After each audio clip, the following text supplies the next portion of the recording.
Hello, Ray Phoenix here, and this is Frogger being played on an actual arcade cabinet of Frogger from 1981. This is being played at that same Palace arcade in Perth, Western Australia. So this is Frogger, the classic iconic arcade game Frogger, where you control a frog and you move across a road, you have to navigate around the road, and then you have to cross a stream filled with water. It probably has like beer, like broken shards of glass and toxic waste poured into it, which is why Frogger can't seem to swim in it. And the cars on the road go in opposite directions each lane. So it's probably somewhere in Boston, maybe, or Philadelphia, which would also explain why the water is, a carcinogen pretty much. And if Frogger gets killed, he turns into the logo, the nuke logo for Missile Command. So this is Frogger. It's a classic, iconic game. I first played this game a long time ago, this exact game a long time ago on the Sega Genesis. The last known game to ever get a release on the Sega Genesis was an exact direct arcade port of this game, Frogger. Last game on the Genesis from 1998. I actually made a video of that way a long time ago, my pre-antiquity days of me making YouTube videos. I didn't put commentary yet in my videos. So now this game is finally getting the proper treatment. And this game is finally getting the proper treatment it deserves. I actually find it kind of easier on the Sega Genesis, because the Sega Genesis D-pad actually works better than the joystick. I don't know if it's just the joystick is broken or something, or maybe the joystick is worn out, or maybe the game was just made to be kind of stubborn sometimes. The control feels kind of stubborn sometimes. Frogger's always go in the right direction, or sometimes he like chickens out and goes away into a different direction sometimes. I don't know if that's the game or just the controller, I don't know. But I play on the Genesis and it didn't do that, and I actually find it easier on the Genesis D-pad. And the Genesis D-pad actually was pretty good at making precise movements. I mean, sure, the joystick is good for that too.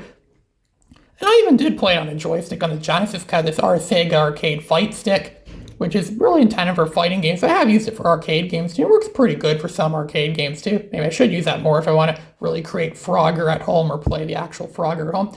And this game also got really bad treatment on the Game Boy Advance. This game also came out on the Konami Collector Series Advance for the Game Boy Advance, which they really destroyed the game in that version. They made it so if you jump into one of those things, you're supposed to jump into those lots. Sometimes if you're off by just the slightest pixel, Frogger gets killed, which is really annoying in that version. And the whole game doesn't fit the whole screen, which I know it's on the Game Boy Advance, but I think they could have made the game fit on the whole screen all at a time, like in the original arcade game. And another bad thing I didn't like about the game is that they changed the music. The music doesn't work. But again, this version I'm playing right now didn't have any music. That's because, I don't know, maybe they just turned it off or something like that, or I don't know, maybe the music thing was broken. I mostly hear music that's being played at the bar, which I couldn't put in this video because it's copyrighted. So you could watch the original unaltered footage on archive.org. I'll include a link to that in the description of this video.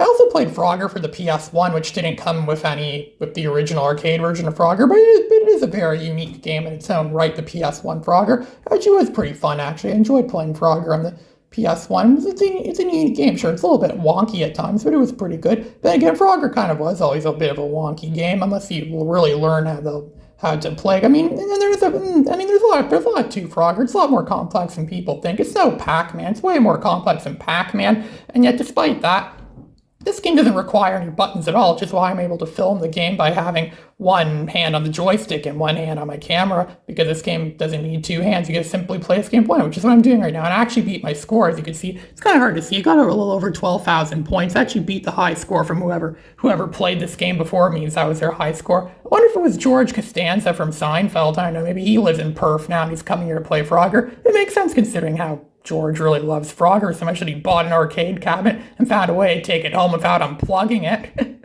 This is Ray Phoenix signing out.